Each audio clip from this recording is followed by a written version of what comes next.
Hello guys, welcome back to my channel. আজকে তোমাদেরকে আমি আমার এই ভাঙাচোরা সবেদা ফলের গাছটাকে রিপোর্টিং করে দেখাবো। তোমরা তো সকলে জানো আমার একটা ভাঙাচোরা সবেদা গাছ আছে, তার জন্য ওই টবটা নিয়ে নিয়েছি।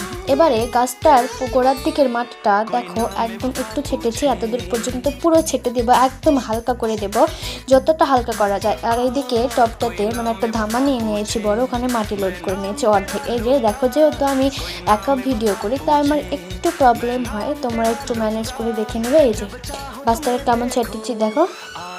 এবারে এই গাছটাকে এখানে বসাবো সুন্দর করে, সাহারি মাটি আর এই গোড়ার মাটি মিক্স করে বসিয়ে দেবো। গাছটা ইনশাল্লাহ বেঁচে যাবে। তো চলো গাছটা বসানো যাক। এই যে আমার গাছটা একদম বসানো কমপ্লিট হয়ে গেছে। এটা হলো তার ফাইনাল লুক। তো কেমন লাগছে জানাবে, আর গাছটার গ্রোথ হলে তোমাদের সাথে নিশ্চয়ই শেয়ার করব। তো আজকের মতো এইটুকু, আবার দেখা হবে নেক্সট পার্টে। টাটা।